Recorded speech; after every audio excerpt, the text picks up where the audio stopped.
नमस्कार, one page YouTube channel में आपका स्वागत है। आज सुनिए मुंशी प्रेमचंद की लिखी कहानी सोहाग का शव। मध्य प्रदेश के एक पहाड़ी गांव में एक छोटे से घर की छत पर एक युवक मानो संध्या की निस्तब्धता में लीन बैठा था। सामने चंद्रमा के मलिन प्रकाश में ऊदी पर्वतमाला अनंत के स्वप्न की बहुत ही गंभीर रहस्यमय, संगीतमय, मनोहर मालूम होती थी। उन पहाड़ियों के नीचे जलधारा की एक रौप्य रेखा ऐसी मालूम होती थी मानो उन पर्वतों का समस्त संगीत, समस्त गांभीर्य, संपूर्ण रहस्य इसी उज्ज्वल प्रवाह में लीन हो गया हो। युवक की वेशभूषा से प्रकट होता था कि उसकी दशा बहुत संपन्न नहीं है। हाँ, उसके मुख से तेज और मनस्विता झलक रही थी। उसकी आंखों पर ऐनक न थी, न मूंछें मुड़ी हुई थी, न बाल संवारे हुए थे, कलाई पर घड़ी न थी, यहाँ तक कि कोट के जेब में फाउंटेन पेन भी न था। या तो वह सिद्धांतों का प्रेमी था या आडंबरों का शत्रु। युवक विचारों में मौन उसी पर्वतमाला की ओर देख रहा था कि सहसा बादल की गरज से भयंकर ध्वनि सुनाई दी। नदी का मधुर गान उस भीषण नाद में डूब गया। ऐसा मालूम हुआ मानो उस भयंकर नाद ने पर्वतों को भी हिला दिया है, मानो पर्वतों में कोई घोर संग्राम छिड़ गया है। यह रेलगाड़ी थी जो नदी पर बने हुए पुल से चली आ रही थी। एक युवती कमरे से निकलकर छत पर आई और बोली, आज अभी से गाड़ी आ गई, इसे भी आज ही वैर निभाना था। युवक ने युवती का हाथ पकड़कर कहा, प्रिय, मेरा जी चाहता है कहीं ना जाओ, मैंने निश्चय कर लिया है। मैंने तुम्हारी खातिर से हामी भर ली थी, पर अब जाने की इच्छा नहीं होती। 3 साल कैसे कटेंगे? युवती ने कातर स्वर में कहा, 3 साल के वियोग के बाद फिर तो जीवन पर्यंत कोई बाधा न खड़ी होगी। एक बार जो निश्चय कर लिया है उसे पूरा ही कर डालो। अनंत सुख की आशा में मैं सारे कष्ट झेल लूंगी। यह कहते हुए युवती जलपान लाने के बहाने से फिर भीतर चली गई। आंसुओं का आवेग उसके बाबू से बाहर हो गया। इन दोनों प्राणियों के वैवाहिक जीवन की यह पहली ही वर्षगांठ थी। युवक बंबई विश्वविद्यालय से M.0 की उपाधि लेकर नागपुर के एक कॉलेज में अध्यापक था। नवीन युग की नई नई वैवाहिक और सामाजिक क्रांतियों ने उसे लेशमात्र भी विचलित न किया था। पुरानी प्रथाओं से ऐसी प्रगाढ़ ममता कदाचित वृद्धजनों को भी कम होगी। प्रोफेसर हो जाने के बाद उसके माता पिता ने इस बालिका से उसका विवाह कर दिया था। प्रथानुसार ही उस आँख-मिचौनी के खेल में उन्हें प्रेम का रत्न मिल गया। केवल छुट्टियों में यहाँ पहली गाड़ी से आता और आखिरी गाड़ी से जाता। ये 2-4 दिन मीठे स्वप्न के समान कट जाते थे। दोनों बालकों की बहुत ही रो रो कर विदा होते। इसी कोठे पर खड़ी होकर वह उसको देखा करती जब तक निर्दयी पहाड़ियां उसे आड़ में न कर लेती। पर अभी साल भी न गुजरने पाया था कि वियोग ने अपना षड्यंत्र रचना शुरू कर दिया। केशव को विदेश जाकर शिक्षा पूरी करने के लिए एक वृत्ति मिल गई। मित्रों ने बधाइयां दी। किसके ऐसे भाग्य हैं जिसे बिना मांगे सौभाग्य निर्माण का ऐसा अवसर प्राप्त हो। केशव बहुत प्रसन्न था। वह इसी दुविधा में पड़ा हुआ घर आया। माता पिता और अन्य संबंधियों ने इस यात्रा का घोर विरोध किया। नगर में जितनी बधाइयां मिली थी, यहों उससे कहीं अधिक बाधा मिली। किंतु सुभद्रा की उच्चाकांक्षाओं की सीमा न थी। वह कदाचित केशव को इंद्रासन पर बैठा हुआ देखना चाहती थी। उसके सामने तब भी वही पति सेवा का आदर्श होता था। वह तब भी उसके सिर में तेल डालेगी, उसकी धोती छौंटेगी, उसके पौंव दबाएगी और उसके पंखा झलेगी। उपासक की महत्वाकांक्षा उपास्य ही के प्रति होती है। वह उसको सोने का मंदिर बनवाएगा, उसके सिंहासन को रत्नों से सजाएगा, स्वर्ग से पुष्प लाकर भेंट करेगा, पर वह स्वयं वही उपासक रहेगा। जटा के स्थान पर मुकुट या कौपीन की जगह पीतांबर की लालसा उसे कभी नहीं सताती। सुभद्रा ने उस वक्त तक दम न लिया जब तक केशव ने विलायत जाने का वादा न कर लिया। माता पिता ने उसे कंगलकिनी और न जाने क्या क्या कहा, पर अंत में सहमत हो गए। सब तैयारियां हो गईं। स्टेशन समीप ही था। यहाँ गाड़ी देर तक खड़ी रहती थी। स्टेशनों के समीपस्थ गांव के निवासियों के लिए गाड़ी का आना शत्रु का धावा नहीं, मित्र का पदार्पण है। गाड़ी आ गई। सुभद्रा जलपान बनाकर पति का हाथ धुलाने आई थी।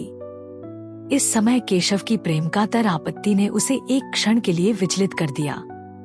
हाँ, कौन जानता है 3 साल में क्या हो जाए।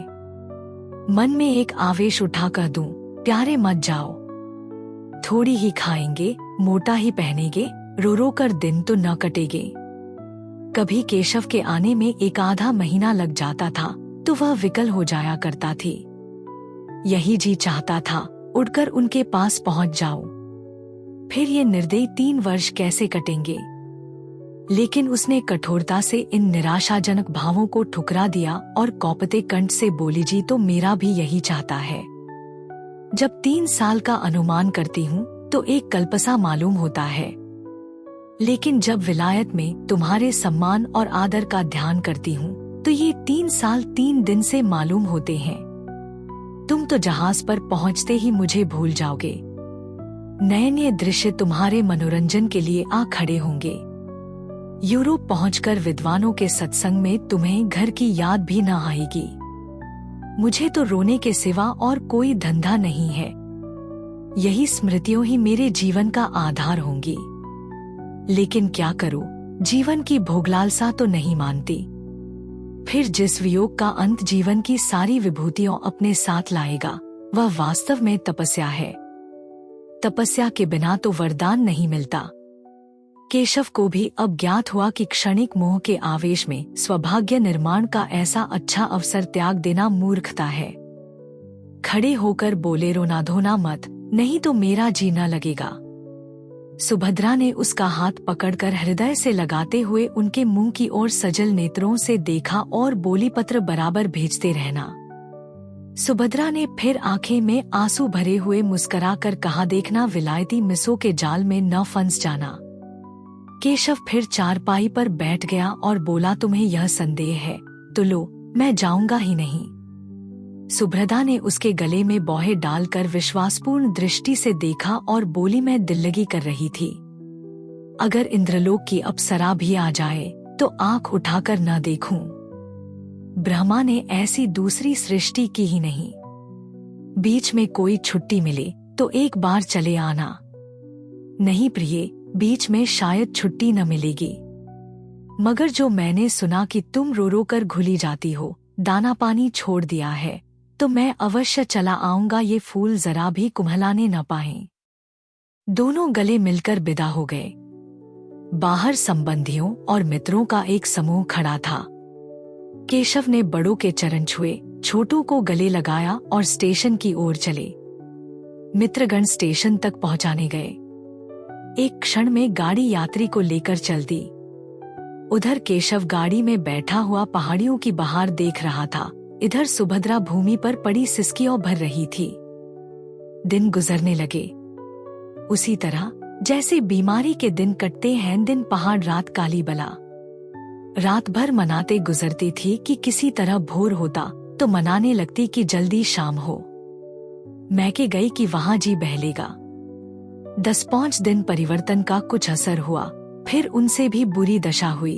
भागकर ससुराल चली आई। रोगी करवट बदलकर आराम का अनुभव करता है। पहले 5-6 महीनों तक तो केशव के पत्र 15वें दिन बराबर मिलते रहे। उसमें वियोग के दुख कम, नए नए दृश्यों का वर्णन अधिक होता था। पर सुभद्रा संतुष्ट थी। पत्र लिखती तो विरह व्यथा के सिवा उसे कुछ सूझता ही न था। कभी कभी जब जी बेचैन हो जाता तो पछताती कि व्यर्थ जाने दिया। कहीं एक दिन मर जाओ तो उनके दर्शन भी न हो। लेकिन 6ठे महीने से पत्रों में भी विलंब होने लगा। कई महीने तक तो महीने में एक पत्र आता रहा, फिर वह भी बंद हो गया। सुभद्रा के 4-6 पत्र पहुंच जाते तो एक पत्र आ जाता, वह भी बेदिली से लिखा हुआ, काम की अधिकता और समय के अभाव के रोने से भरा हुआ। एक वाक्य भी ऐसा नहीं जिससे हृदय को शांति हो, जो टपकते हुए दिल पर मरहम रखे। हाँ, आदि से अंत तक प्रिय शब्द का नाम नहीं। सुभद्रा अधीर हो उठी। उसने यूरोप यात्रा का निश्चय कर लिया। वह सारे कष्ट सह लेगी, सिर पर जो कुछ पड़ेगी सह लेगी, केशव को आंखों से देखती रहेगी। वह इस बात को उनसे गुप्त रखेगी, उनकी कठिनाइयों को और न बढ़ाएगी, उनसे बोलेगी भी नहीं, केवल उन्हें कभी कभी आंख भर कर देख लेगी। यही उसकी शांति के लिए काफी होगा। उसे क्या मालूम था कि उसका केशव उसका नहीं रहा। वह अब एक दूसरी ही कामिनी के प्रेम का भिखारी है। सुभद्रा कई दिनों तक इस प्रस्ताव को मन में रखे हुए सेती रही। उसे किसी प्रकार की शंका न होती थी। समाचार पत्रों के पढ़ते रहने से उसे समुद्री यात्रा का हाल मालूम होता रहता था। एक दिन उसने अपने सास-ससुर के सामने अपना निश्चय प्रकट किया। उन लोगों ने बहुत समझाया, रोकने की बहुत चेष्टा की, लेकिन सुभद्रा ने अपना हठ न छोड़ा। आखिर जब लोगों ने देखा कि यह किसी तरह नहीं मानती, तो राजी हो गए। मैके वाले समझा कर हार गए। कुछ रुपए उसने स्वयं जमा कर रखे थे, कुछ ससुराल में मिले। मॉम बाप ने भी मदद की। रास्ते के खर्च की चिंता न रही। इंग्लैंड पहुंचकर वह क्या करेगी, इसका अभी उसने कुछ निश्चय न किया। इतना जानती थी कि परिश्रम करने वाले को रोटियों की कहीं कमी नहीं रहती। विदा होते समय सास और ससुर दोनों स्टेशन तक आए। जब गाड़ी ने सीटी दी तो सुभद्रा ने हाथ जोड़कर कहा, मेरे जाने का समाचार वहां न लिखिएगा, नहीं तो उन्हें चिंता होगी और पढ़ने में उनका जी न लगेगा। ससुर ने आश्वासन दिया। गाड़ी चल दी। लंदन के उस हिस्से में जहां इस समृद्धि के समय में भी दरिद्रता का राज्य है, ऊपर के एक छोटे से कमरे में सुभद्रा एक कुर्सी पर बैठी है। उसे यहां आए आज 1 महीना हो गया है। यात्रा के पहले उसके मन में जितनी शंकाएं थी, सभी शांत होती जा रही है। बंबई बंदर में जहाज पर जगह पाने का प्रश्न बड़ी आसानी से हल हो गया। वह अकेली औरत न थी जो यूरोप जा रही हो। 5-6 स्त्रियों और भी उसी जहाज से जा रही थी। सुभद्रा को न जगह मिलने में कोई कठिनाई हुई, न मार्ग में। यहाँ पहुंचकर और स्त्रियों से संग छूट गया। कोई किसी विद्यालय में चली गई, 2-3 अपने पतियों के पास चली गईं, जो यहाँ पहले आ गए थे। सुभद्रा ने इस मोहल्ले में एक कमरा ले लिया। जीविका का प्रश्न भी उसके लिए बहुत कठिन न रहा।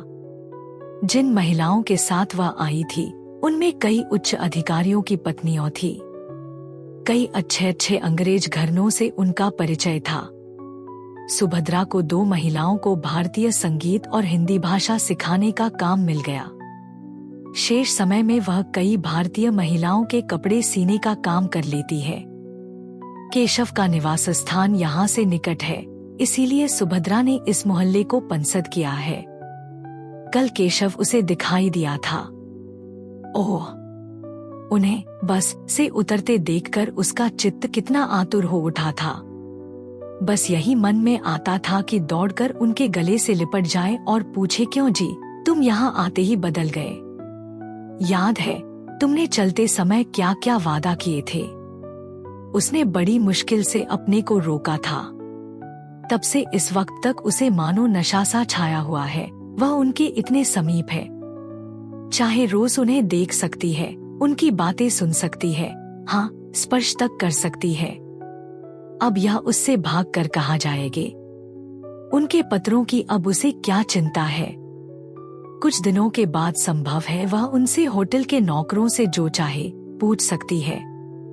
संध्या हो गई थी। धूमे बिजली की लालटने रोती आंखें की भांति ज्योतिहीन सी हो रही थी। गली में स्त्री पुरुष सैर करने जा रहे थे। सुभद्रा सोचने लगी, इन लोगों को आमोद से कितना प्रेम है, मानो किसी को चिंता ही नहीं, मानो सभी संपन्न है। जब ही ये लोग इतने एकाग्र होकर सब काम कर सकते हैं, जिस समय जो काम करने हैं जी जान से करते हैं। खेलने की उमंग है तो काम करने की भी उमंग है, और एक हम है कि न हंसते हैं न रोते हैं, मौन बने बैठे रहते हैं। स्फूर्ति का कहीं नाम नहीं। काम तो सारे दिन करते हैं, भोजन करने की फुर्सत भी नहीं मिलती, पर वास्तव में चौथाई समय भी काम में नहीं लगते, केवल काम करने का बहाना करते हैं। मालूम होता है जाति प्राण शून्य हो गई है। सहसा उसने केशव को जाते देखा। हाँ, केशव ही था। कुर्सी से उठकर बरामदे में चली आई। प्रबल इच्छा हुई कि जाकर उनके गले से लिपट जाए। उसने अगर अपराध किया है तो उन्हीं के कारण तो। यदि वह बराबर पत्र लिखते जाते तो वह क्यों आती? लेकिन केशव के साथ यह युवती कौन है? अरे, केशव उसका हाथ पकड़े हुए है। दोनों मुस्करा मुस्करा कर बातें करते चले जाते हैं। यह युवती कौन है? सुभद्रा ने ध्यान से देखा। युवती का रंग सौवला था। वह भारतीय बालिका थी। उसका पहनावा भारतीय था। इससे ज्यादा सुभद्रा को और कुछ न दिखाई दिया। उसने तुरंत जूते पहने, द्वार बंद किया और एक क्षण में गली में आ पहुंची। केशव अब दिखाई न देता था, पर वह जिधर गया था उधर ही वह बड़ी तेजी से लपकी चली जाती थी। यह युवती कौन है? वह उन दोनों की बातें सुनना चाहती थी, उस युवती को देखना चाहती थी। उसके पाँव इतनी तेज से उठ रहे थे मानो दौड़ रही हो। पर इतनी जल्दी दोनों कहाँ अदृश्य हो गए? अब तक उसे उन लोगों के समीप पहुंच जाना चाहिए था। शायद दोनों किसी बस पर जा बैठे। अब वह गली समाप्त करके एक चौड़ी सड़क पर आ पहुंची थी। दोनों तरफ बड़ी बड़ी जगमगाती हुई दुकानें थी, जिनमें संसार की विभूतियों गर्व से फूली उठी थी। कदम कदम पर होटल और रेस्टोरेंट थे। सुभद्रा दोनों और नेत्रों से ताकती, पकपक पर भ्रांति के कारण मचलती कितनी दूर निकल गई, कुछ खबर नहीं। फिर उसने सोचा, यो कहाँ तक चली जाऊंगी? कौन जाने किधर गए? चलकर फिर अपने बरामदे से देखूं। आखिर इधर से गए हैं तो इधर से लौटेंगे भी। यह ख्याल आते ही वह घूम पड़ी और उसी तरह दौड़ती हुई अपने स्थान की ओर चली। जब वहां पहुंची तो 12 बज गए थे और इतनी देर उसे चलते ही गुजरा। एक क्षण भी उसने कहीं विश्राम नहीं किया। वह ऊपर पहुंची तो गृहस्वामिनी ने कहा, तुम्हारे लिए बड़ी देर से भोजन रखा हुआ है। सुभद्रा ने भोजन अपने कमरे में मंगा लिया, पर खाने की सुधि किसे थी? वह उसी बरामदे में उसी तरफ टकटकी लगाए खड़ी थी जिधर से केशव गया। 1 बज गया, 2 बजा, फिर भी केशव नहीं लौटा। उसने मन में कहा, वह किसी दूसरे मार्ग से चले गए। मेरा यहाँ खड़ा रहना व्यर्थ है, चलो सो रहूं। लेकिन फिर ख्याल आ गया, कहीं आ न रही हूं। मालूम नहीं उसे कब नींद आ गई। दूसरे दिन प्रातः काल सुभद्रा अपने काम पर जाने को तैयार हो रही थी कि एक युवती रेशमी साड़ी पहने आकर खड़ी हो गई और मुस्कुराकर बोली, क्षमा कीजिएगा, मैंने बहुत सवेरे आपको कष्ट दिया। आप तो कहीं जाने को तैयार मामूल होती है। सुभद्रा ने एक कुर्सी बढ़ाते हुए कहा, हाँ, एक काम से बाहर जा रही थी। मैं आपकी क्या सेवा कर सकती हूँ? यह कहते हुए सुभद्रा ने युवती को सिर से पांव तक उसी आलोचनात्मक दृष्टि से देखा जिससे स्त्रियों ही देख सकती हैं। सौंदर्य की किसी परिभाषा से भी उसे सुंदरी न कहा जा सकता था। उसका रंग सौवला, मुंह कुछ चौड़ा, नाक कुछ चिपटी, कद भी छोटा और शरीर भी कुछ स्थूल था। आंखों पर ऐनक लगी हुई थी। लेकिन इन सब कारणों के होते हुए भी उसमें कुछ ऐसी बात थी जो आंखों को अपनी ओर खींच लेती थी। उसकी वाणी इतनी मधुर, इतनी संयमित, इतनी विनम्र थी कि जान पड़ता था किसी देवी के वरदान हों। एक एक अंग से प्रतिमा विकीर्ण हो रही थी। सुभद्रा उसके सामने हल्की एवं तुच्छ मालूम होती थी। युवती ने कुर्सी पर बैठते हुए कहा, अगर मैं भूलती हूँ तो मुझे क्षमा कीजिएगा। मैंने सुना है कि आप कुछ कपड़े भी सीती है, जिसका प्रमाण यह है कि यहाँ सीविंग मशीन मौजूद है। सुभद्रा, मैं 2 लेडियों को भाषा पढ़ाने जाया करती हूँ। शेष समय में कुछ सिलाई भी कर लेती हूँ। आप कपड़े लाई हैं? युवती नहीं, अभी कपड़े नहीं लाई। यह कहते हुए उसने लज्जा से सिर झुकाकर मुस्कुराते हुए कहा, बात यह है कि मेरी शादी होने जा रही है। मैं वस्त्राभूषण सब हिंदुस्तानी रखना चाहती हूँ। विवाह भी वैदिक रीति से ही होगा। ऐसे कपड़े यहाँ आप ही तैयार कर सकती हैं। सुभद्रा ने हंसकर कहा, मैं ऐसे अवसर पर आपके जोड़े तैयार करके अपने को धन्य समझूंगी। वह शुभ तिथि कब है? युवती ने सकुचाते हुए कहा, वह तो कहते हैं इसी सप्ताह में हो जाए, पर मैं उन्हें टालती आती हूँ। मैंने तो चाहा था कि भारत लौटने पर विवाह होता, पर वह इतने उतावले हो रहे हैं कि कुछ कहते नहीं बनता। अभी तो मैंने यही कहकर टाला है कि मेरे कपड़े सिल रहे हैं। सुभद्रा, तो मैं आपके जोड़े बहुत जल्द दे दूंगी। युवती ने हंसकर कहा, मैं तो चाहती थी आप महीनों लगा देती। सुभद्रा, वाह, मैं इस शुभ कार्य में क्यों विघ्न डालने लगी? मैं इसी सप्ताह में आपके कपड़े दे दूंगी और उनसे इसका पुरस्कार लूंगी। युवती खिलखिलाकर हंसी। कमरे में प्रकाश की लहरें सी उठ गईं। बोली, इसके लिए तो पुरस्कार वह देंगे, बड़ी खुशी से देंगे और तुम्हारे कृतज्ञ होंगे। मैंने प्रतिज्ञा की थी कि विवाह के बंधन में पड़ूंगी ही नहीं, पर उन्होंने मेरी प्रतिज्ञा तोड़ दी। अब मुझे मालूम हो रहा है कि प्रेम की बेड़ियों कितनी आनंदमय होती है। तुम तो अभी हाल ही में आई हो, तुम्हारे पति भी साथ होंगे? सुभद्रा ने बहाना किया। बोली, वह इस समय जर्मनी में है। संगीत से उन्हें बहुत प्रेम है। संगीत ही का अध्ययन करने के लिए वहां गए हैं। तुम भी संगीत जानती हो? बहुत थोड़ा। केशव को संगीत बहुत प्रेम है। केशव का नाम सुनकर सुभद्रा को ऐसा मालूम हुआ जैसे बिच्छू ने काट लिया हो। वह चौंक पड़ी। युवती ने पूछा, आप चौंक कैसे गईं? क्या केशव को जानती हो? सुभद्रा ने बात बनाकर कहा, नहीं, मैंने यह नाम कभी नहीं सुना। वह यहाँ क्या करते हैं? सुभद्रा का ख्याल आया, क्या केशव किसी दूसरे आदमी का नाम नहीं हो सकता? इसलिए उसने यह प्रश्न किया। उसी जवाब पर उसकी जिंदगी का फैसला था। युवती ने कहा, यह विद्यालय में पढ़ते हैं। भारत सरकार ने उन्हें भेजा है। अभी साल भर भी तो आए नहीं हुआ।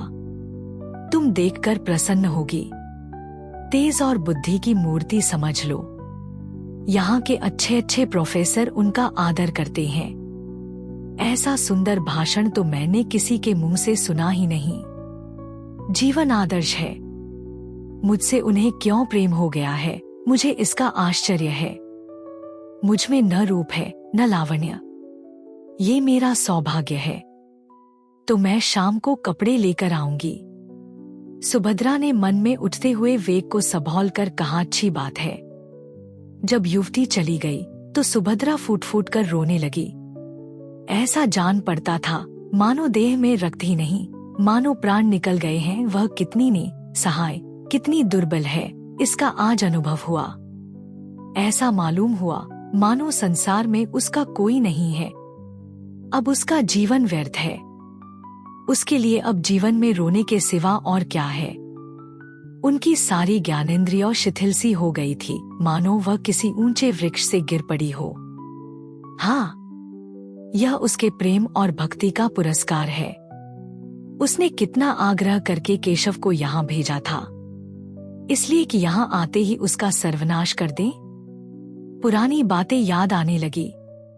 केशव की वह प्रेमातुर आंखें सामने आ गईं।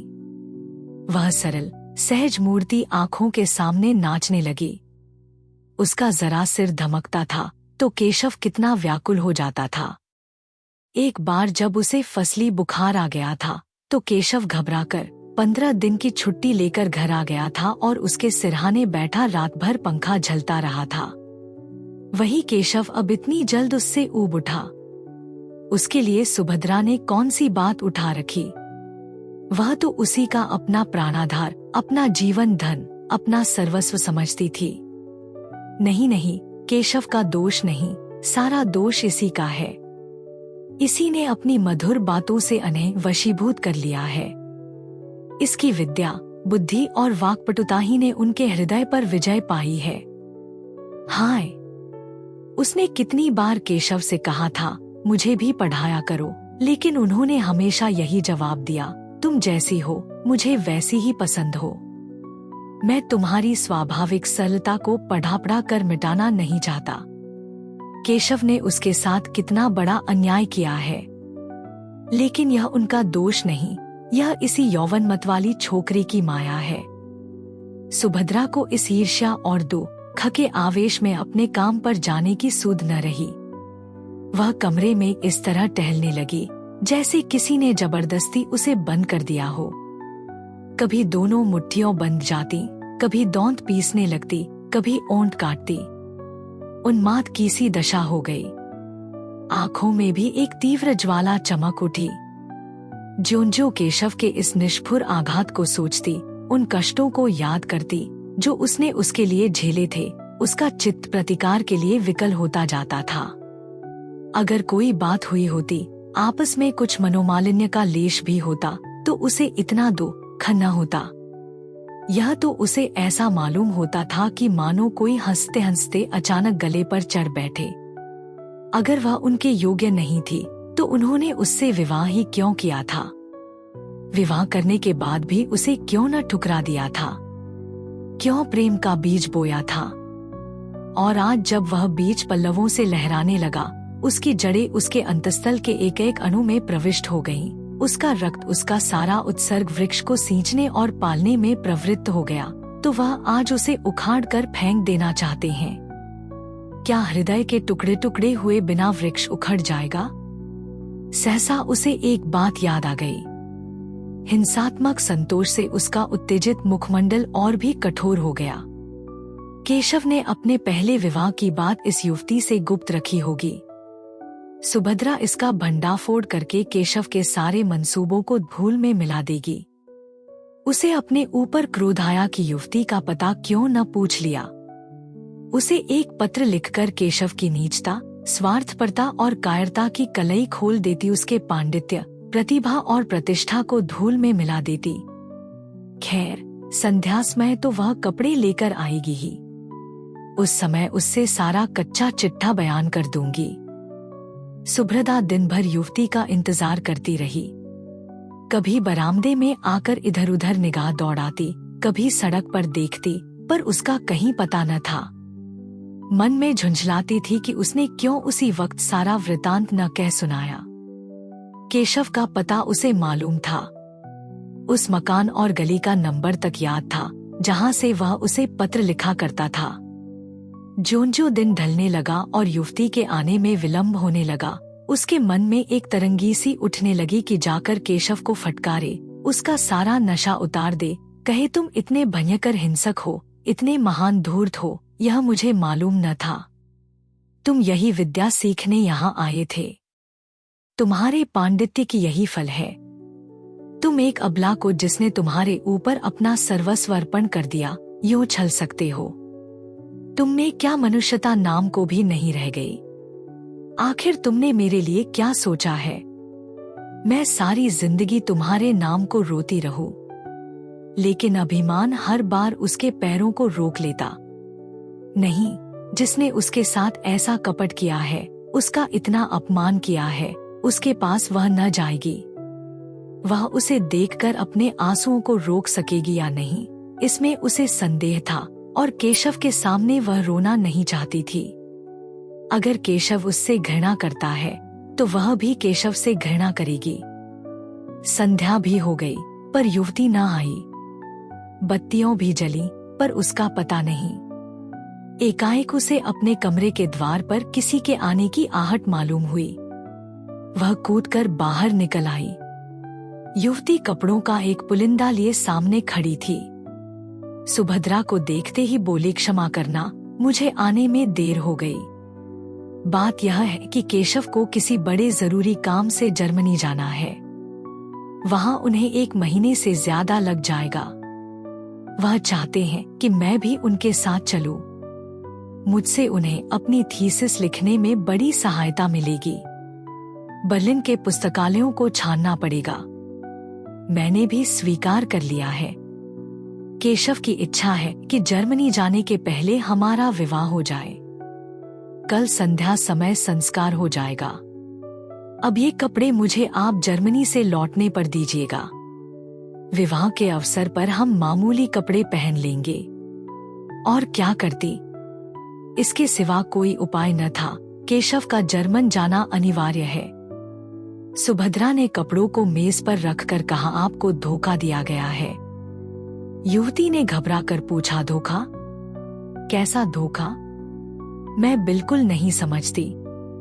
तुम्हारा मतलब क्या है? सुभद्रा ने संकोच के आवरण को हटाने की चेष्टा करते हुए कहा, केशव तुम्हें धोखा देकर तुमसे विवाह करना चाहता है। केशव ऐसा आदमी नहीं है जो किसी को धोखा दे। क्या तुम केशव को जानती हो? केशव ने तुमसे अपने विषय में सब कुछ कह दिया है। सब कुछ? मेरा तो यही विचार है कि उन्होंने एक बात भी नहीं छिपाई। तुम्हें मालूम है कि उसका विवाह हो चुका है। युवती की मुख ज्योति कुछ मलिन पड़ गई। उसकी गर्दन लज्जा से झुक गई।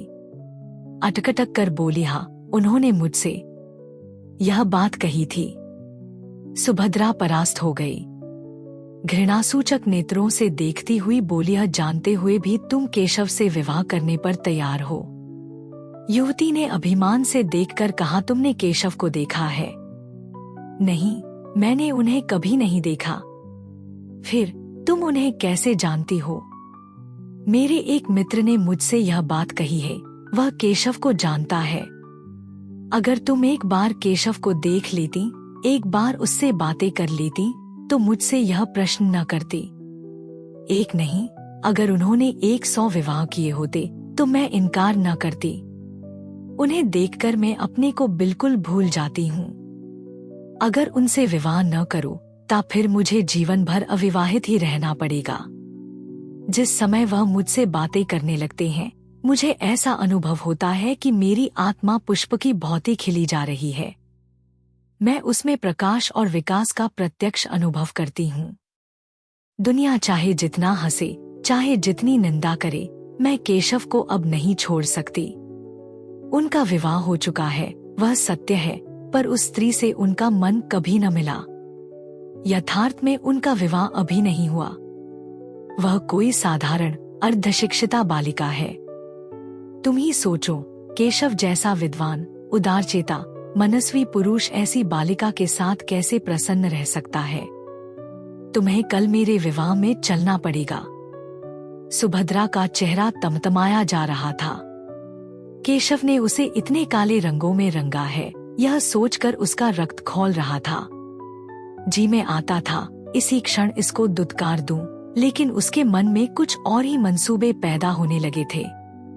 उसने गंभीर पर उदासीनता के भाव से पूछा, केशव ने कुछ उस स्त्री के विषय में नहीं कहा? युवती ने तत्परता से कहा, घर पहुंचने पर वह उससे केवल यही कह देंगे कि हम और तुम अब स्त्री और पुरुष नहीं रह सकते। उसके भरण पोषण का वह उसके इच्छानुसार प्रबंध कर देंगे। इसके सिवा वह और क्या कर सकते हैं? हिंदू नीति में पति पत्नी में विच्छेद नहीं हो सकता, पर केवल स्त्री को पूर्ण रीति से स्वाधीन कर देने के विचार से वह ईसाई या मुसलमान होने पर भी तैयार हैं। वह तो अभी उसे इसी आशय का एक पत्र लिखने जा रहे थे, पर मैंने ही रोक लिया। मुझे उस अभागिनी पर बड़ी दया आती है। मैं तो यहाँ तक तैयार हूँ कि अगर उसकी इच्छा हो तो वह भी हमारे साथ रहे। मैं उसे अपनी बहन समझूंगी। किंतु केशव इससे सहमत नहीं होते। सुभद्रा ने व्यंग्य से कहा, रोटी पड़ा देने को तैयार ही है, स्त्री को इसके सिवा और क्या चाहिए? युवती ने व्यंग्य की कुछ परवाह न करके कहा, तो मुझे लौटने पर कपड़े तैयार मिलेंगे न? सुभद्रा, हाँ, मिल जाएंगे। युवती, कल तुम संध्या समय आओगी? सुभद्रा, नहीं, खेद है, अवकाश नहीं है। युवती ने कुछ न कहा, चली गई। सुभद्रा कितना ही चाहती थी कि समस्या पर शांतचित्त होकर विचार करे, पर हृदय में मानो ज्वाला सी दहक रही थी। केशव के लिए वह अपने प्राणों का कोई मूल्य नहीं समझी थी।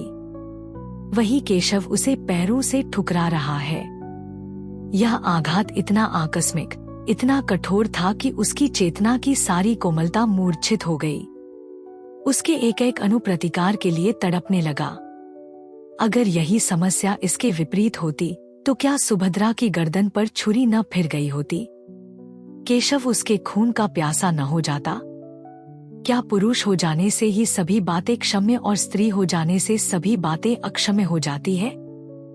नहीं, इस निर्णय को सुभद्रा की विद्रोही आत्मा इस समय स्वीकार नहीं कर सकती। उसे नारियों के ऊंचे आदर्शों की परवाह नहीं है। उन स्त्रियों में आत्माभिमान न होगा। वे पुरुषों के पैरों की जूतियां बनकर रहने ही में अपना सौभाग्य समझती होंगी। सुभद्रा इतनी आत्माभिमान शून्य नहीं है। वह अपने जीते जी यह नहीं देख सकती थी कि उसका पति उसके जीवन की सर्वनाश करके चैन की बंशी बजाए। दुनिया उसे हत्यारिनी, पिशाचिनी कहेगी, कहे उसको परवाह नहीं। रह रहकर उसके मन में भयंकर प्रेरणा होती थी कि इसी समय उसके पास चली जाए और इसके पहले कि वह उस युवती के प्रेम का आनंद उठाए, उसके जीवन का अंत कर दे। वह केशव की निष्ठुरता को याद करके अपने मन को उत्तेजित करती थी। अपने को धिक्कार धिक्कार कर नारी सुलभ शंकाओं को दूर करती थी। क्या वह इतनी दुर्बल है? क्या उसमें इतना साहस भी नहीं है? इस वक्त यदि कोई दुष्ट उसके कमरे में घुस आए और उसके सतीत्व का अपहरण करना चाहे तो क्या वह उसका प्रतिकार न करेगी? आखिर आत्मरक्षा ही के लिए तो उसने यह पिस्तौल ले रखी है। केशव ने उसके सत्य का अपहरण ही तो किया है। उसका प्रेम दर्शन केवल प्रवंचना थी। वह केवल अपनी वासनाओं की तृप्ति के लिए सुभद्रा के साथ प्रेम स्वांग भरता था। फिर उसक वध करना क्या सुभद्रा का कर्तव्य नहीं? इस अंतिम कल्पना से सुभद्रा को वह उत्तेजना मिल गई जो उसके भयंकर संकल्प को पूरा करने के लिए आवश्यक थी। यही वह अवस्था है जब स्त्री पुरुष के खून की प्यासी हो जाती है। उसने खूंटी पर लटकाती हुई पिस्तौल उतार ली और ध्यान से देखने लगी, मानो उसे कभी देखा न हो। कल संध्या समय जब कार्य मंदिर के केशव और उसकी प्रेमिका एक दूसरे के सम्मुख बैठे हुए होंगे, उसी समय वह इस गोली से केशव की प्रेम लीलाओं का अंत कर देगी। दूसरी गोली अपनी छाती में मार लेगी। क्या वह रो रो कर अपना अधम जीवन काटेगी? संध्या का समय था। आर्य मंदिर के आंगन में वर और वधू इष्टमित्रों के साथ बैठे हुए थे। विवाह का संस्कार हो रहा था। उसी समय सुभद्रा पहुंची और बदामदे में आकर एक खंभे की आड़ में इस भौती खड़ी हो गई कि केशव का मुंह उसके सामने था। उसकी आंखें में वह दृश्य खिंच गया जब आज से 3 साल पहले उसने इसी भौती केशव को मंडप में बैठे हुए आड़ से देखा था। तब उसका हृदय कितना उच्छ्वासित हो रहा था। अंतस्थल में गुदगुदी सी हो रही थी। कितना अपार अनुराग था, कितनी असीम अभिलाषा थी, मानो जीवन प्रभात का उदय हो रहा हो। जीवन मधुर संगीत की भौती सुखद था, भविष्य उषा स्वप्न की भौती सुंदर। क्या यह वही केशव है? सुभद्रा को ऐसा भ्रम हुआ मानो यह केशव नहीं है। हाँ, यह वह केशव नहीं था। यह उसी रूप और उसी नाम का कोई दूसरा मनुष्य था। अब उसकी मुस्कुराहट में, उनके नेत्रों में, उसके शब्दों में, उसके हृदय को आकर्षित करने वाली कोई वस्तु न थी। उसे देखकर वह उसी भौती ने स्पंद निश्चल खड़ी है, मानो कोई अपरिचित व्यक्ति हो। अब तक केशव का सा रूपवान, तेजस्वी, सौम्य, शीलवान पुरुष संसार में न था, पर अब सुभद्रा को ऐसा जान पड़ा कि वहां बैठे हुए युवकों में और उसमें कोई अंतर नहीं है। वह ईर्ष्याग्नि जिसमें वह जली जा रही थी, वह हिंसा कल्पना जो उसे वहां तक लाई थी, मानो एकदम शांत हो गई। विरिक्त हिंसा से भी अधिक हिंसात्मक होती है सुभद्रा की हिंसा कल्पना में एक प्रकार का ममत्व था। उसका केशव, उसका प्राणवल्लभ, उसका जीवन सर्वस्व और किसी का नहीं हो सकता। पर अब वह ममत्व नहीं है, वह उसका नहीं है। उसे अब परवाह नहीं, उस पर किसका अधिकार होता है। विवाह संस्कार समाप्त हो गया। मित्रों ने बधाइयां दी, सहेलियों ने मंगल गान किया। फिर लोग मेजों पर जा बैठे, दावत होने लगी। रात के 12 बज गए, पर सुभद्रा वहीं पाषाण मूर्ति की भौती खड़ी रही, मानो कोई विचित्र स्वप्न देख रही हो। हाँ, जैसे कोई बस्ती उजड़ गई हो, जैसे कोई संगीत बंद हो गया हो, जैसे कोई दीपक बुझ गया है। जब लोग मंदिर से निकले तो वह भी निकले, तो वह भी निकल आई, पर उसे कोई मार्ग न सूझता था। परिचित सड़कें उसे भूली हुई सी जान पड़ने लगी। सारा संसार ही बदल गया था। वह सारी रात सड़कों पर भटकती फिरी। घर का कहीं पता नहीं। सारी दुकानें बंद हो गईं, सड़कों पर सन्नाटा छा गया, फिर भी वह अपना घर ढूंढती हुई चली जा रही थी। हाय, क्या इसी भौती उसे जीवन पथ में भी भटकना पड़ेगा? सहसा एक पुलिसमैन ने पुकारा, मैडम, तुम कहाँ जा रही हो? सुभद्रा ने ठिठक कर कहा कि नहीं। तुम्हारा स्थान कहाँ है? मेरा स्थान? हाँ, तुम्हारा स्थान कहाँ है? मैं तुम्हें बड़ी देर से इधर उधर भटकते देख रहा हूँ। किस स्ट्रीट में रहती हो? सुभद्रा को उस स्ट्रीट का नाम तक न याद था। तुम्हें अपने स्ट्रीट का नाम तक याद नहीं? भूल गई, याद नहीं आता। सहसा उसकी दृष्टि सामने के एक साइन बोर्ड की तरफ उठी। ओह, यही तो उसकी स्ट्रीट है। उसने सिर उठाकर इधर उधर देखा।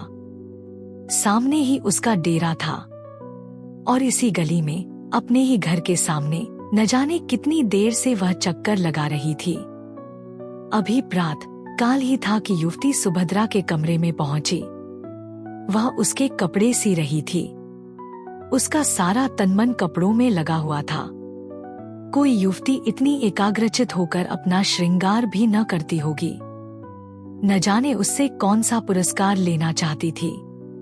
उसे युवती के आने की खबर न हुई। युवती ने पूछा, तुम कल मंदिर में नहीं आई? सुभद्रा ने सिर उठाकर देखा तो ऐसा जान पड़ा मानो किसी कवि की कोमल कल्पना मूर्तिमय हो गई है। उसकी उपछवि अनिंद्य थी। प्रेम की विभूति रोम रोम से प्रदर्शित हो रही थी। सुभद्रा दौड़कर उसके गले से लिपट गई, जैसे उसकी छोटी बहन आ गई हो, और बोली, हाँ, गई तो थी। मैंने तुम्हें नहीं देखा। हाँ, मैं अलग थी। केशव को देखा?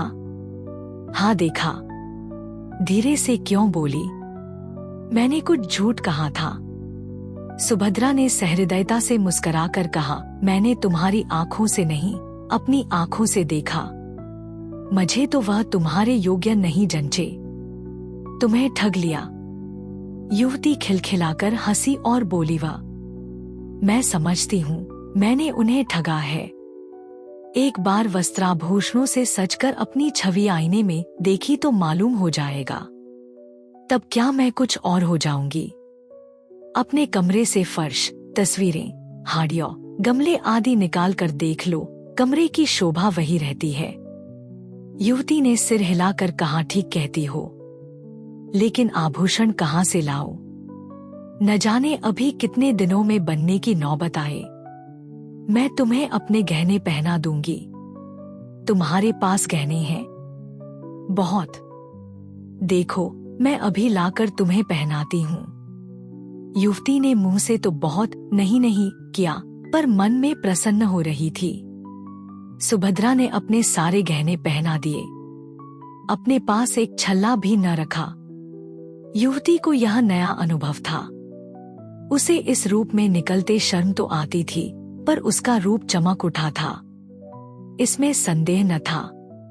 उसने आईने में अपनी सूरत देखी तो उसकी सूरत जगमगा उठी, मानो किसी वियोगिनी को अपने प्रियतम का संवाद मिला हो। मन में गुदगुदी होने लगी। वह इतनी रूपवती है, उसे उसकी कल्पना भी न थी। कहीं केशव इस रूप में उसे देख लेते, वह आकांक्षा उसके मन में उदय हुई, पर कहीं कैसे। कुछ देर में बाद लज्जा से सिर झुकाकर बोली, केशव मुझे इस रूप में देखकर बहुत हंसेगे। सुभद्रा, हंसेगे नहीं, बलैया लेंगे, आंखें खुल जाएगी। तुम आज इसी रूप में उसके पास जाना। युवती ने चकित होकर कहा, सच? आप इसकी अनुमति देती हैं? सुभद्रा ने कहा बड़े हर्ष से। तुम्हें संदेह न होगा? बिल्कुल नहीं। और जो मैं 2-4 दिन पहने रहूं? तुम 2-4 महीने पहने रहो, आखिर पड़े ही तो है। तुम भी मेरे साथ चलो। नहीं, मुझे अवकाश नहीं है। अच्छा, लो मेरे घर का पता नोट कर लो। हाँ, लिख दो, शायद कभी आऊं। एक क्षण में युवती वहां से चली गई। सुभद्रा अपनी खिड़की पर उसे इस बहुत ही प्रसन्न मुख खड़ी देख रही थी, मानो उसकी छोटी बहन हो। ईर्ष्या या द्वेष का लेश भी उसके मन में न था। मुश्किल से 1 घंटा गुजरा होगा कि युवती लौट कर बोली, सुभद्रा क्षमा करना, मैं तुम्हारा समय बहुत खराब कर रही हूँ। केशव बाहर खड़े हैं, बुला लूं? एक क्षण, केवल एक क्षण के लिए सुभद्रा कुछ घबरा गई। उसने जल्दी से उठकर मेज पर पड़ी हुई चीजें इधर उधर हटा दी, कपड़े करीने से रख दिए। उसने जल्दी से उलझे हुए बाल संभाल लिए, फिर उदासीन भाव से मुस्कुराकर बोली, उन्हें तुमने क्यों कष्ट दिया? जाओ, बुला लो। 1 मिनट में केशव ने कमरे में कदम रखा और चौंक कर पीछे हट गए, मानो पौव जल गया हो। मुंह से एक चीख निकल गई। सुभद्रा गंभीर, शांत, निश्चल अपनी जगह पर खड़ी रही। फिर हाथ बढ़ाकर बोली, मानो किसी अपरिचित व्यक्ति से बोल रही थी, आइए मिस्टर केशव, मैं आपको ऐसी सुशील, ऐसी सुंदरी, ऐसी विदुषी रमणी पाने पर बधाई देती हूँ। केशव के मुंह पर हवाइयां उड़ रही थी।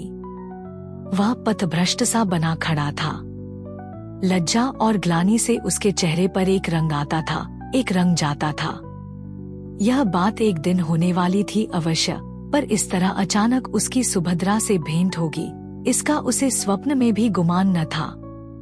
सुभद्रा से यह बात कैसे कहेगा, इसको उसने खूब सोच लिया था। उसके आक्षेपों का उत्तर सोच लिया था, पत्र के शब्द तक मन में अंकित कर लिए थे। ये सारी तैयारियां धरी रह गईं और सुभद्रा से साक्षात हो गया। सुभद्रा उसे देखकर जरा सी नहीं चौंकी। उसके मुख पर आश्चर्य, घबराहट या दुख का एक चिन्ह भी न दिखाई दिया। उसने उसी भंती उससे बात की, मानो वह कोई अजनबी हो।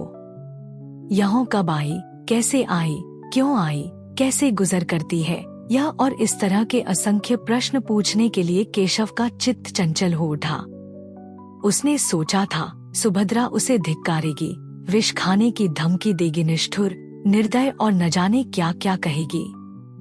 इन सब आपदाओं के लिए वह तैयार था, पर इस आकस्मिक मिलन, इस गर्वयुक्त उपेक्षा के लिए वह तैयार न था। वह प्रेम व्रत धारिणी सुभद्रा इतनी कठोर, इतनी हृदय शून्य हो गई है। अवश्य ही इस सारी बातें पहले ही मालूम हो चुकी हैं। सबसे तीव्र आघात यह था कि इसने अपने सारे आभूषण इतनी उदारता से दे डाले और कौन जाने वापस भी न लेना चाहती हो। वह परास्त और अप्रतिम होकर एक कुर्सी पर बैठ गया। उत्तर में एक शब्द भी उसके मुख से न निकला। युवती ने कृतज्ञता का भाव प्रकट करके कहा, इनके पति इस समय जर्मनी में है। केशव ने आंखें फाड़ कर देखा, पर कुछ बोल न सका।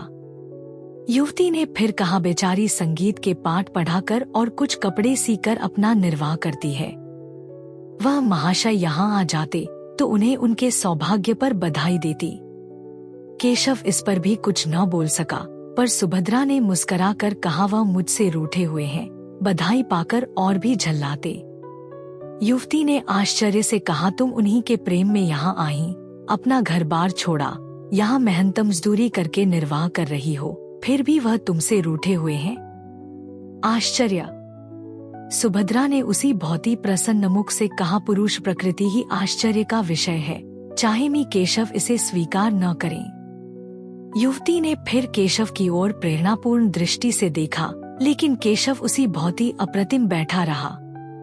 उसके हृदय पर यह नया आघात था। युवती ने उसे चुप देखकर उसकी तरफ से सफाई दी, केशव स्त्री और पुरुष दोनों को ही समान अधिकार देना चाहते हैं। केशव डूब रहा था। तिनके का सहारा पाकर उसकी हिम्मत बंध गई।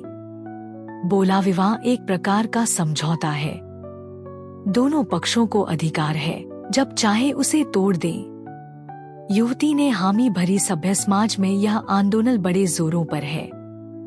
सुभद्रा ने शंका की, किसी समझौते को तोड़ने के लिए कारण भी तो होना चाहिए।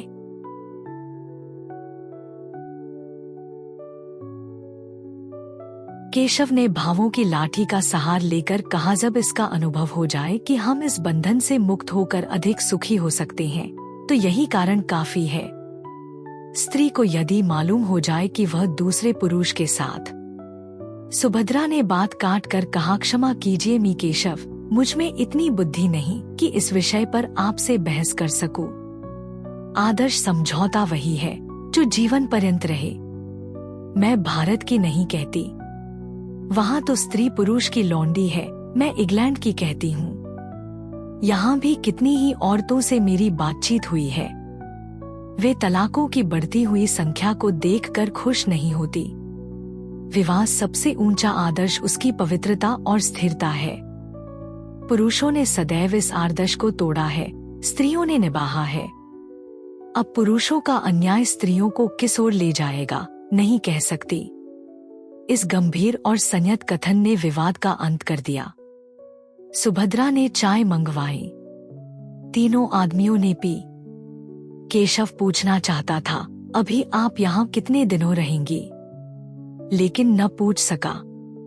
वह यहाँ 15 मिनट और रहा, लेकिन विचारों में डूबा हुआ। चलते समय उससे न रहा गया। पूछ ही बैठा भी, आप यहाँ कितने दिन और रहेगी। सुभद्रा ने जमीन की ओर ताकते हुए कहा, कह नहीं सकती। कोई जरूरत हो तो मुझे याद कीजिए। इस आश्वासन के लिए आपको धन्यवाद। केशव सारे दिन बेचैन रहा। सुभद्रा उसकी आंखों में फिरती रही। सुभद्रा की बातें उसके कानों में गूंजती रहीं। अब उसे इसमें कोई संदेह न था कि उसी के प्रेम में सुभद्रा यहाँ आई थी। सारी परिस्थिति उसकी समझ में आ गई थी। उस भीषण त्याग का अनुमान करके उसके रोए खड़े हो गए। यहाँ सुभद्रा ने क्या क्या कष्ट झेले होंगे, कैसी कैसी यातना सही होंगी, सब उसी के कारण। वह उस पर भार न बनना चाहती थी, इसलिए तो उसने अपने आने की सूचना तक उसे न दी। अगर उसे पहले मालूम होती कि सुभद्रा यहाँ आ गई है, तो कदाचित उसे उस युवती की ओर इतना आकर्षण ही न होता। चौकीदार के सामने चोर को घर में घुसने का साहस नहीं होता। सुभद्रा को देखकर उसकी कर्तव्य चेतना जागृत हो गई। उसके पैरों पर गिरकर उससे क्षमा मांगने के लिए उसका मन अधीर हो उठा। वह उसके मुंह से सारा वृतांत सुनेगा। यह मौन उपेक्षा उसके लिए असह्य थी। दिन तो केशव ने किसी तरह काटा, लेकिन ज्यों ही रात के 10 बजे वह सुभद्रा से मिलने चला। युवती ने पूछा, खा जाते हो? केशव ने बूट का लेस बांधते हुए कहा, जरा एक प्रोफेसर से मिलना है, इस वक्त आने का वादा कर चुका हूँ। जल्द आना। बहुत जल्द आऊंगा। केशव घर से निकला तो उसके मन में कितनी ही विचार तंद्रगे उठने लगी। कहीं सुभद्रा मिलने से इनकार कर दे तो? नहीं, ऐसा नहीं हो सकता। वह इतनी अनुदार नहीं है। हाँ, यह हो सकता है कि वह अपने विषय में कुछ न कहे। उसे शांत करने के लिए उसने एक कृपा की कल्पना कर डाली। ऐसा बीमार था कि बचने की आशा न थी। उर्मिला ने ऐसी तन्मय होकर उसकी सेवा शुश्रूषा की कि उसे उससे प्रेम हो गया। कथा का सुभद्रा पर जो असर पड़ेगा, इसके विषय में केशव को कोई संदेह न था। परिस्थिति का बोध होने पर वह उसे क्षमा कर देगी। लेकिन इसका फल क्या होगा? क्या वह दोनों के साथ एक सा प्रेम कर सकता है? सुभद्रा को देख लेने के बाद उर्मिला को शायद उसके साथ साथ रहने में आपत्ति हो ही कैसे सकती है? उससे यह बात छिपी नहीं है। हाँ, यह देखना है कि सुभद्रा भी इसे स्वीकार करती है कि नहीं। उसने जिस उपेक्षा का परिचय दिया है, उसे देखते हुए तो उसके मान में संदेह ही जान पड़ता है। मगर वह उसे मनाएगा, उसकी विनती करेगा, उसके पैरों पड़ेगा और अंत में उसे मनाकर ही छोड़ेगा। सुभद्रा से प्रेम और अनुराग का नया प्रमाण पाकर वह मानो एक कठोर निद्रा से जाग उठा था। उसे अब अनुभव हो रहा था कि सुभद्रा के लिए उसके हृदय जो स्थान था, वह खाली पड़ा हुआ है। उर्मिला उस स्थान पर अपना आधिपत्य नहीं जमा सकती। अब उसे ज्ञात हुआ कि उर्मिला के प्रति उसका प्रेम केवल वह तृष्णा थी जो स्वादयुक्त पदार्थों को देखकर ही उत्पन्न होती है। वह सच्ची क्षुधा न थी, अब फिर उसे सरल सामान्य भोजन की इच्छा हो रही थी। विलासिनी उर्मिला कभी इतना त्याग कर सकती है, इसमें उसे संदेह था। सुभद्रा के घर के निकट पहुंचकर केशव का मन कुछ कातर होने लगा, लेकिन उसने जी कड़ा करके जीने पर कदम रखा और क्षण में सुभद्रा के द्वार पर पहुंचा। लेकिन कमरे का द्वार बंद था, अंदर भी प्रकाश न था। अवश्य ही वह कहीं गई है, आती ही होगी। तब तक उसने बरामदे में टहलने का निश्चय किया। सहसा मालकिन आती हुई दिखाई दी। केशव ने बढ़कर पूछा, आप बता सकती हैं कि यह महिला कहाँ गई है? मालकिन ने उसे सिर से पांव तक देखकर कहा, वह तो आज यहाँ से चली गई। केशव ने हकबका कर पूछा, चली गई? कहाँ चली गई? यह तो मुझसे कुछ नहीं बताया। कब गई? वह तो दोपहर को ही चली गई। अपना असबाव लेकर गई। असबाव किसके लिए छोड़ जाती? हाँ, एक छोटा सा पैकेट अपनी एक सहेली के लिए छोड़ गई हैं। उस पर मिसेस केशव लिखा हुआ है। मुझसे कहा था कि यदि वह आ भी जाए तो उन्हें दे देना, नहीं तो डाक से भेज देना। केशव को अपना हृदय इस तरह बैठता हुआ मालूम हुआ जैसे सूर्य का अस्त होना। एक गहरी सांस लेकर बोला, आप मुझे वह पैकेट दिखा सकती हैं? केशव मेरा ही नाम है। मालकिन ने मुस्कुराकर कहा, मिसेज केशव को कोई आपत्ति तो न होगी? तो फिर मैं उन्हें बुला लाऊं? हाँ, उचित तो यही है। बहुत दूर जाना पड़ेगा। केशव कुछ ठिठकता हुआ जीने की ओर चला तो मालकिन ने फिर कहा, मैं समझती हूँ, आप इसे लिए ही जाइए, व्यर्थ आपको क्यों दौड़ाऊं। मगर कल मेरे पास एक रसीद भेज दीजिएगा, शायद उसकी जरूरत पड़े। यह कहते हुए उसने एक छोटा सा पैकेट लाकर केशव को दे दिया। केशव पैकेट लेकर इस तरह भागा मानो कोई चोर भागा जा रहा हो। इस पैकेट में क्या है, यह जानने के लिए उसका हृदय व्याकुल हो रहा था। इसे इतना विलंब असह्य था कि अपने स्थान पर जाकर उसे खोले। समीप ही एक पार्क था। वहां जाकर उसने बिजली के प्रकाश में उस पैकेट को खोला डाला। उस समय उसके हाथ कॉप रहे थे और हृदय इतनी वेग से धड़क रहा था मानो किसी बंधु की बीमारी के समाचार के बाद मिला हो। पैकेट का खुलना था कि केशव की आंखों से आंसुओं की झड़ी लग गई। उसमें एक पीले रंग की साड़ी थी, एक छोटी सी सिंदूर की डिबिया और एक केशव का फोटाचित्र के साथ ही एक लिफाफा भी था। केशव ने उसे खोलकर पढ़ा। उसमें लिखा था, बहन मैं जाती हूँ, यह मेरे सोहाग का शव है। इसे टेम्स नदी में विसर्जित कर देना। तुम्ही लोगों के हाथों यह संस्कार भी हो जाए तो अच्छा। तुम्हारी सुभद्रा। केशव मरमाहत सा पत्र हाथ में लिए वहीं घास पर लेट गया और फूट फूट कर रोने लगा।